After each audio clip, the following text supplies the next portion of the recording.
Povod današnje konferencije za štampu, zajednička konferencija za štampu Demokratske stranke Srbije u Nišu i pokreta Dveri predstavlja najava privatizacija lokalnih medija u Srbiji, s tim što mi naravno akcent stavljamo na privatizaciju Niške televizije. Ubeđeni smo da ne postoji nijedan racionalan razlog zbog čega Niška televizija mora da bude privatizovana. Naime, u 21. veku javno informisanje predstavlja delatnost od strateškog interesa, koje je kod nas svedeno čak i na Ustavom garantovano pravo. U tom smislu građani Niša imaju pravo na svoj lokalni javni servis i svaki oblik privatizacije predstavlja za nas narušavanje, odnosno grubo narušavanje tog ustavnog garantovanog prava. Posebno ukoliko se ima u vidu sve nedoslednosti zakona i o privatizaciji, sve ono što celokupan postupak privatizacije Niške televizije pretvara u jednu banalnu rasprodaju. Niška televizija u protekle gotovo 2 decenije na svojevrstan način bila i kreator, da kažem, i našeg gradskog identiteta. Učestvovala u svim porazima i svim pobedama koje su građani Niša u tom proteklom periodu ostvarivali za sobom. I kao takvo, ono za nas predstavlja jedno blago našeg grada, koje ne samo da mora da bude sačuvano, već naprotiv, aktivnosti mora da budu smerene ka daljem jačanju Niške televizije, a ne ka svemu onome što će ovaj medij sutradan pretvoriti u jednu platformu za konkurse za pevače i pevačice, kao jedna alternativa koja se danas našim sugrađanima nudi. Tako da privatizacija Niške televizije ima i svoj i lokalno-politički i socijalni, ali podjednako značajan i geopolitički aspekt. I mi danas želimo upravo da protestujemo protiv privatizacije Niške televizije i da pozovemo i građane Niša, ali i pripadnike ostalih političkih stranaka, nezavisno na kom političkom polu se nalaze, da li su na vlasti ili opoziciji, da se pridruže našim aktivnostima koji su usmereni ka sprečavanju privatizacije Niške televizije. A da pojasnimo malo koje su to aktivnosti, znamo da je krenula inicijativa od DSS-a da se u Skupštini pokrene inicijativa zapravo za izmenu zakona. Dokle se svim stiglo, šta treba da se uradi da bi to zaista i zaživalo? Naravno, pa ono što želim da kažem jeste da to je tek jedna od niza aktivnosti. Druga aktivnost jeste da se formira jedan blok političkih partija koji će moći to i zvanično da podnesu kao predlog u Republičkom parlamentu, kako bi se sprečila ta privatizacija ne samo Niške televizije, već i svih lokalnih medija u Srbiji. Jer ono što je Niška televizija uradila za Niš i podjednako je značajna i Vranjanska televizija za građane Vranja. I u tom smislu mi očekujemo i podršku i saradnju i ostalih aktera na političkoj sceni. Mesec dana je ostalo, malo više mesec dana do isteka roka, da li ima vremena, da li ćete požuriti, prosto morate imati u vidu i tu činjenicu da je ostalo još mesec dana i nešto. Ima li šanse? Pa ja mislim da svakako da ima šanse, odnosno što je još važnije, svakako da vredi pokušati spasiti Nišku televiziju. Jer ovo što se danas dešava u Nišu i te aktivnosti naići na nepodeljenu podršku širom Srbije. Dobro, koji su konkretni koraci, recimo posle ove današnje vaše preskonferencije i protesta, da ga tako nazovemo, koji su naredni koraci? Naredni koraci su zvanična zakonodavna inicijativa. Naredni korak može da bude i donošenje adekvatnih odluka od strane Skupštine grada Niša, koji bi se odnosili možda čak i na statusne promene kada je reč o Niškoj televiziji. To svakako ta akcija ne može u krajnjem dovesti do sprečavanja funkcionisanja Niške televizije, ali će dovesti do prekida privatizacije, a to je u ovom trenutku najvažnije. Jer se to očekuje na već ovoj Skupštini koja treba da se nastavi narednih dana ili narednih To neće moći biti u nastavku Skupštine koja je u toku, već mi ćemo zahtevati sazivanje vanredne Skupštine. A kada je u pitanju nastavak sednice, inicijativa koja je krenula, koja treba da se uobliči i stavi na papir, da li to može da se očekuje u nastavku sednice? U nastavku sednice svakako da to može da se očekuje, kao jedna od niza aktivnosti koje će se preduzeti. Hvala. Ako niko više nema što. Hoćete da organizujete miting? Pa znate kako, znači mi računamo, mislim da je, mi računamo na nepodeljenu podršku građana Niša, jer mi kad se mi zalažemo za protiv privatizacije Niške televizije, mi ne mislimo da govorimo u ime pripadnika samo naših stranaka, već da govorimo u ime građana Niša. Jer postoji još jedan važan aspekt. Niška televizija je nosilac autorskih prava na svim vašim emisijama. To znači da će građani Niša biti lišeni mogućnosti da koriste i sve one vaše priloge, vaše emisije, gde su vaši novinari često žrtvovali prilikom NATO bombardovanja i tako dalje. Grad će ostati bez svega toga, bez jedne čitave istorijske arhive. Tako da Niška televizija već postala deo identiteta grada Niša i deo istorije grada Niša. I zbog toga je ovo potpuna... A šta je to što građani mogu da urade, s obzirom da su oni već jednom izjasnili pre mnogo godina da su za opstanak Niške televizije? Da li postoji mogućnost za raspisivanje referenduma i politička volja?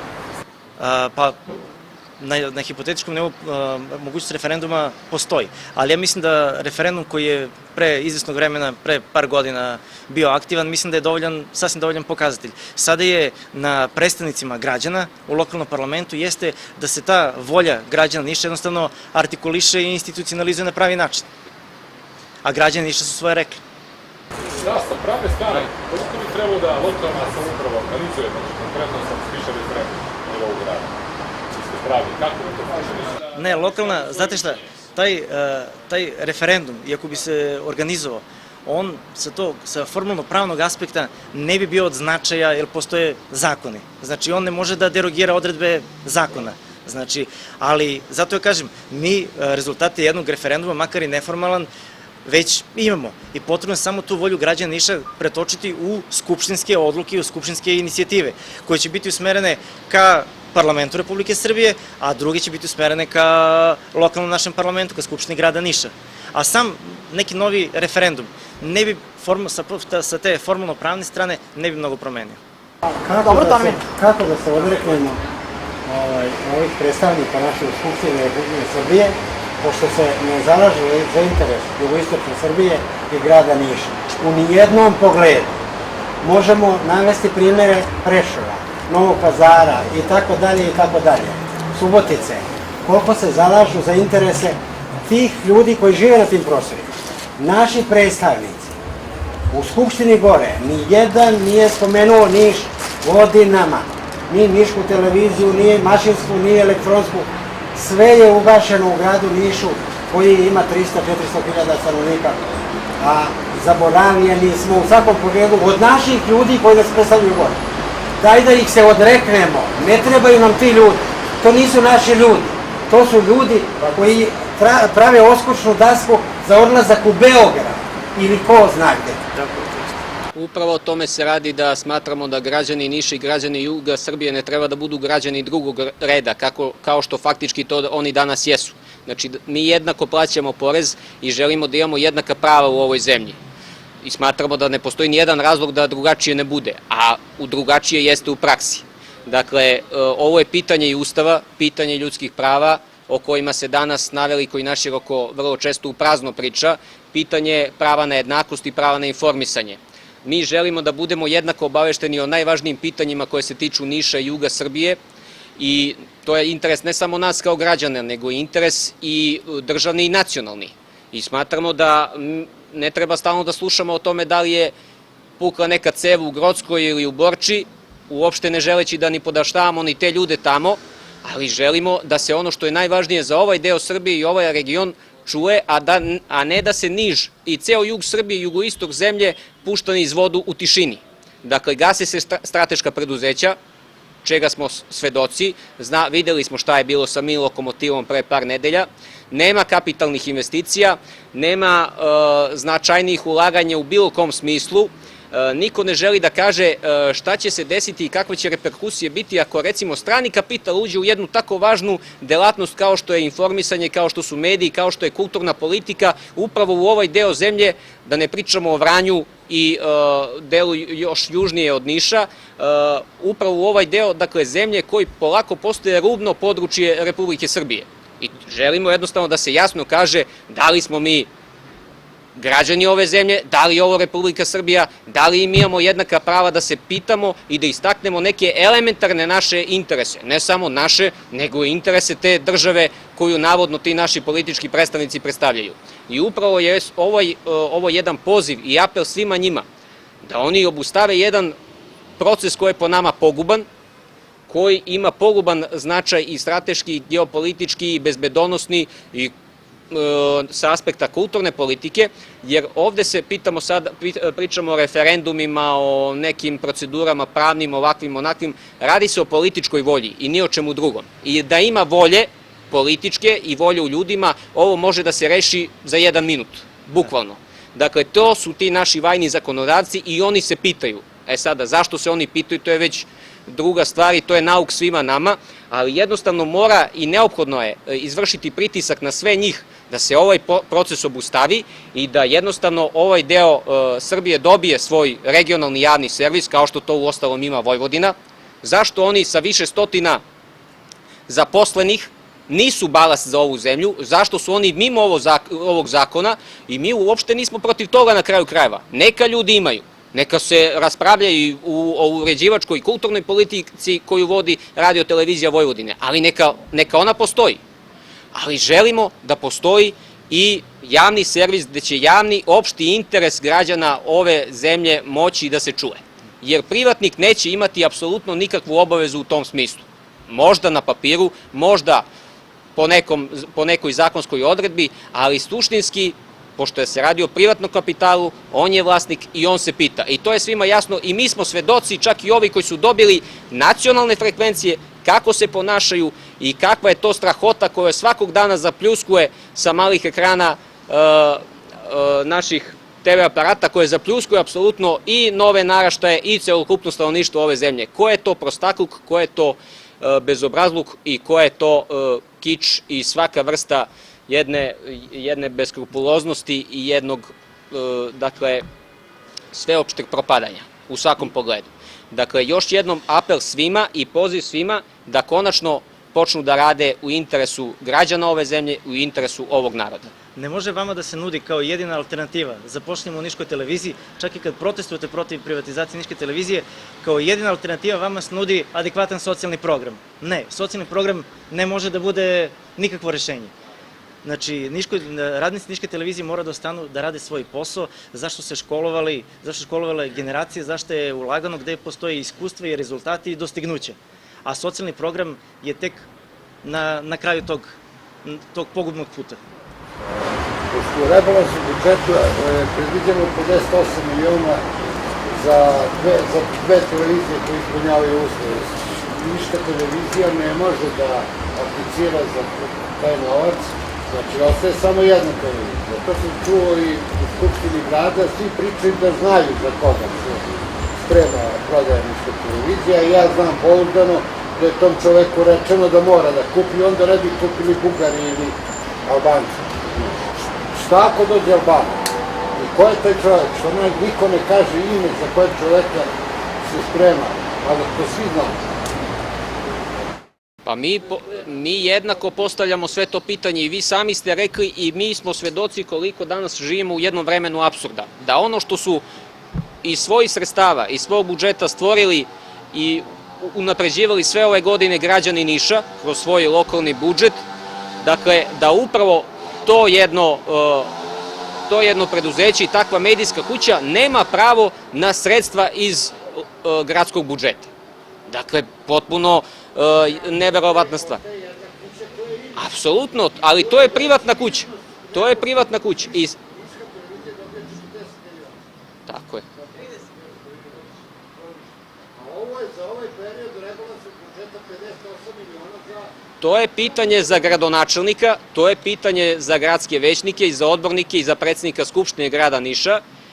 Prosto, da li je to, prosto je neverovatno. I to je jedna katastrofa i za to neko sutra dan treba da odgovara. Ako ništa drugo, da li politički, da li pred nekim drugim institucijama, ali prosto je to nedopustivo. Dakle, prosto je nedopustivo i mi smo zato ovde danas, dakle, jednako se boreći i za vas, znači ljude čija sudbina direktno zavisi od sudbine Niške televizije, ali boreći se i za televiziju kao jedan simbol, da kažemo i kulturološki i simbol već grada Niša i za građane Niša i za građane celog ovog regiona. Na kraju krajeva boreći se i za ovu zemlju, jer i mi smo valjda deo ove zemlje.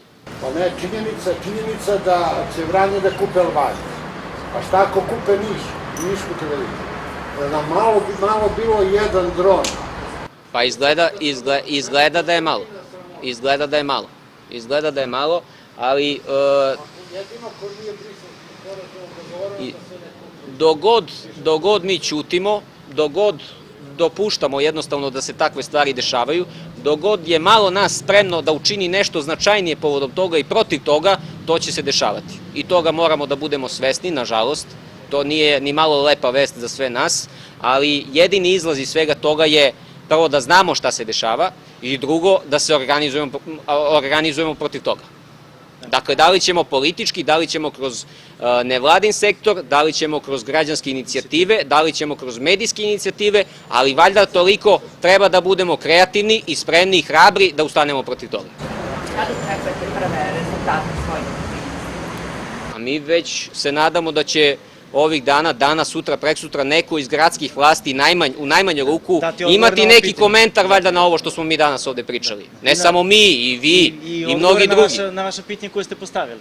Dakle, valjda su oni pozvani i valjda su po svojim funkcijama dužni da danas ili sutra ili preksutra nešto kažu ovim povodom.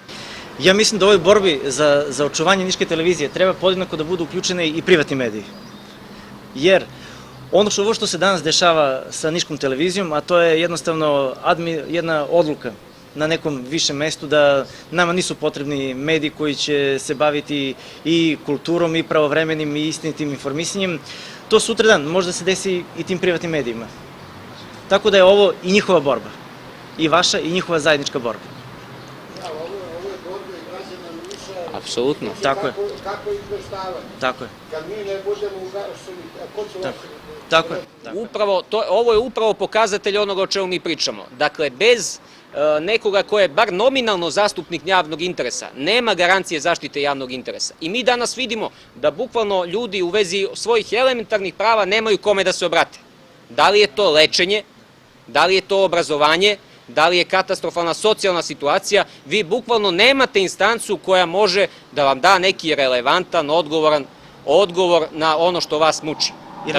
Jer vi vidite da se dešava da ljudi u svom beznađu, oni u vaše jutarnje programe se javljaju i traže odgovore na pitanja, umesto da traže da se taj odgovori dobijaju od strane institucija. Znači, to je samo dokaz tog beznađa i te indiferentnosti današnjih vlasti do koje smo mi došli svi zajedno. Da li je normalno da ljude iseljavaju iz kuća zbog duga za struju koji je star 10 ili 15 godina, a da niko se ne seti da pita recimo direktora distribucije? Zašto je distribucija, odnosno država, pribegla takvim merama? Nego se ljute na policiju, na izvršitelje, na ljude samo koji sprovode zakon.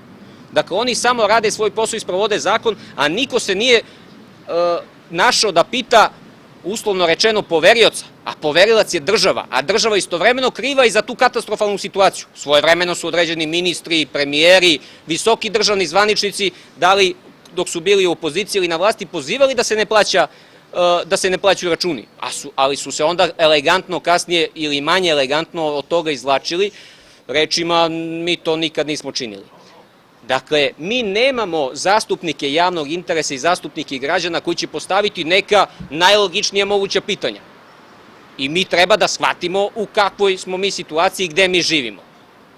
Dakle, to je samo jedan u moru primjera, da ne pričamo o zdravstvu i o vakcinama. Da li je normalno da ljudi po forumima, preko interneta i na Facebooku se raspituju i na taj način odlučuju da li će njihova deca da prime vakcine ili ne? Imamo li mi neke institute, imamo li neki Torlak, imamo li neke zdravstvene institucije koje je osnovala ova zemlja i koji su dužni da nama daju neke prave, istinite i kvalitetne odgovore kad je to u pitanju? Znači, ja nisam završio medicinu i mnogi od nas nisu i nisam pozvan da ja o tome odlučujem i da se ja o tome pitam. Kao što me saobraćajac zaustavi i kaže ne možete da pređete na crveno, tako država treba da kaže treba ili ne treba da se primi vakcina. Recimo, dakle ne želim da se ovo sad svede na to pitanje, samo želim principijelno da postavim stvari. Dakle, država je ta, odnosno neko mora da bude pozvan da štiti javni interes, da štiti opšti interes, a mi toga u ovoj zemlji danas sve manje imamo. Hvala. Hvala.